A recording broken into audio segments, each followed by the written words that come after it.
Chapter 20 The Cemetary of the Château. On the bed at full length and faintly illuminated by the pale light that came from the window lay a sack of canvas, and under its rude folds would stretch a long and stiffened form. It was Varia's last winding sheet, a winding sheet which, as the turnkey said, cost so little. Everything was in readiness. A barrier had been placed between Dantès and his old friend. No longer could Edmond look into those wide-open eyes which had seemed to be penetrating the mysterious of death. No longer could he clasp the hand which had done so much to make his existence blessed. Varia, the beneficent, cheerful companion, with whom he was accustomed to live so intimately, no longer breathed. He seated himself on the edge of that terrible bed and fell into melancholy and gloomy reverie. Alone. He was alone again condemned to silence, again face to face with nothingness. Alone! Never again to see the face, never again to hear the voice of the only human being who united him to earth. Was not Varia's fate the better, after all, to solve the problem of life at its source, even at the risk of horrible suffering? The idea of suicide, which his friend had driven away and kept away by his cheerful presence, now hovered like a phantom over the abbé's dead body. "If I could die," he said, "I should go where he goes, and should assuredly find him again. But how to die? It is very easy," he went on with a smile. "I will remain here, rush on the first person that opens the door, strangle him, and then they will guillotine me." But excessive grief is like a storm at sea, where the frail bark is tossed from the depths to the top of the waves. Dantès recoiled from the idea of so infamous a death, and passed suddenly from despair to an ardent desire for life and liberty. "Die? Oh no!" he exclaimed. "Not die now, after having lived and suffered so long and so much. Die, yes, had I died years ago, but now to die would be, indeed, to give way to the sarcasm of destiny. No, I want to live. I shall struggle to the very last. I will yet win back the happiness of which I have been deprived. Before I die, I must not forget that I have my executioners to punish, and perhaps, too, who knows, some friends to reward. But they will forget me here, and I shall die in my dungeon like Varia." As he said this, he became silent and gazed straight before him like one overwhelmed with a strange and amazing thought. Suddenly he arose, lifted his hands to his brow as if his brain were giddy, paced twice or thrice around the dungeon, and then paused abruptly by the bed.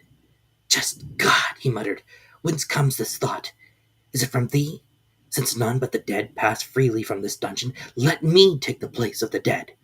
Without giving himself time to reconsider his decision, and indeed that he might not allow his thoughts to be distracted from his desperate resolution, he bent over the appalling shroud, opened it with the knife which Varia had made, drew the corpse from the sack, and bore it along the tunnel to his own chamber, laid it on his couch, tied around its head the rag he wore at night around his own, covered it with his counterpane, once again kissed the ice-cold brow, and tried vainly to close the resisting eyes, which glared horribly, turned the head towards the wall, so the jailer might, when he brought the evening meal, believe that he was asleep, as was his frequent custom, entered the tunnel again, drew the bed against the wall, returned to the other cell, took from the hiding-place the needle and thread, flung off his rags that they might feel only naked flesh beneath the coarse canvas, and getting inside the sack, placed himself in the posture in which the dead body had been laid, and sewed up the mouth of the sack from the inside.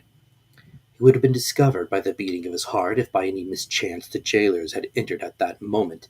Dantès might have waited until the evening visit was over, but he was afraid that the governor would change his mind and order the dead body to be removed earlier. In that case, his last hope would have been destroyed. Now his plans were fully made, and this is what he intended to do.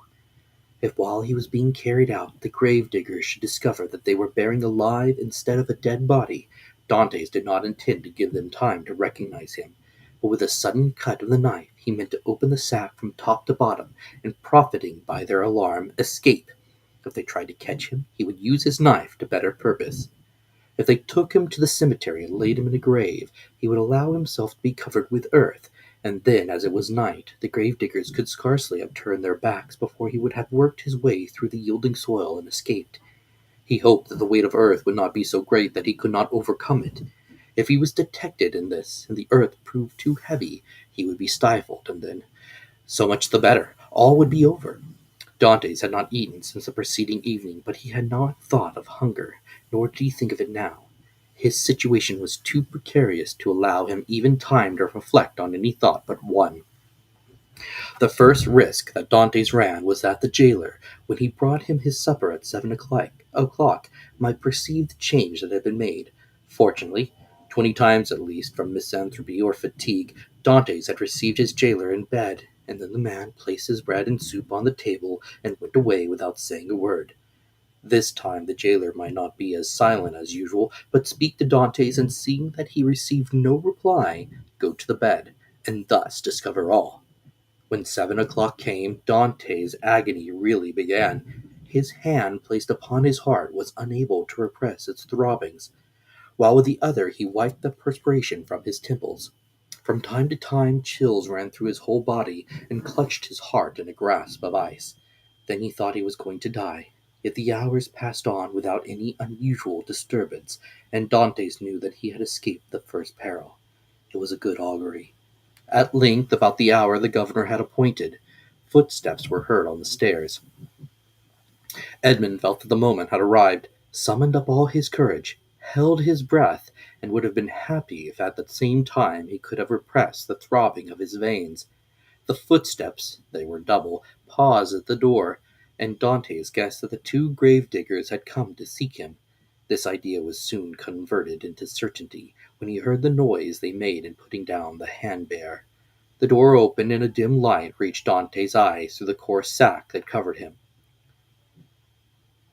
He saw two shadows approaching his bed, a third remaining at the door with a torch in its hand. The two men, approaching the ends of the bed, took the sack by its extremities. "He's heavy, though, for an old and thin man," said one as he raised the head. "They say every year adds half a pound to the weight of the bone," says another, lifting the feet. "Have you tied the knot?" inquired the first speaker.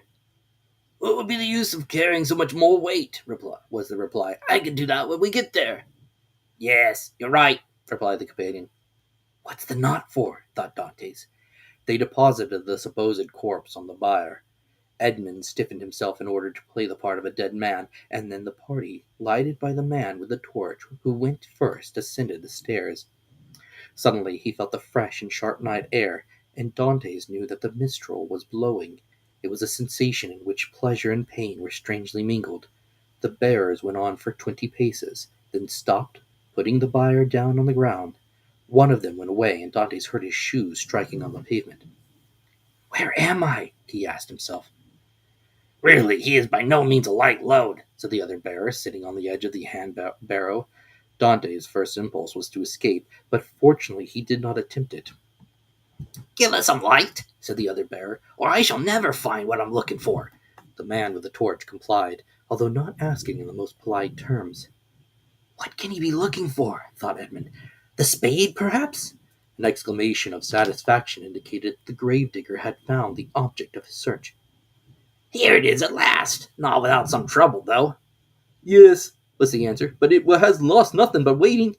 As he said this, the man came towards Edmond, who heard a heavy metallic substance laid down beside him. And at the same moment, a cord was fastened around his feet with sudden and painful violence. "Well, have you tied the knot?" inquired the gravedigger, who was looking on. "Yes, and pretty tight, too, I can tell you," was the answer. "Move on, then," said the buyer. And the bier was lifted once more, and they proceeded. They advanced 50 paces farther, and then stopped to open a door, then went forward again. The noise of the waves dashing against the rocks on which the chateau is built reached Dante's ear distinctly as they went forward. "Bad weather," observed one of the bearers. "Not a pleasant night for a dip in the sea." "Why, yes, the abbé runs a chance of being wet," said the other, and then there was a burst of brutal laughter. Dantes did not comprehend the jest, but his hair stood erect on his head. "Well, here we are at last," said one of them. "A little farther," said the other. "You know very well that the last was stopped on his way, dashed on the rocks, and the governor told us next day that we were careless fellows.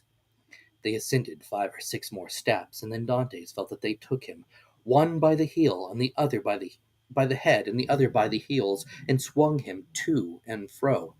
"1," said the gravediggers, "2, 3." And at the same instant Dantès felt himself flung into the air like a wounded bird, falling with a rapidity that made his blood curdle.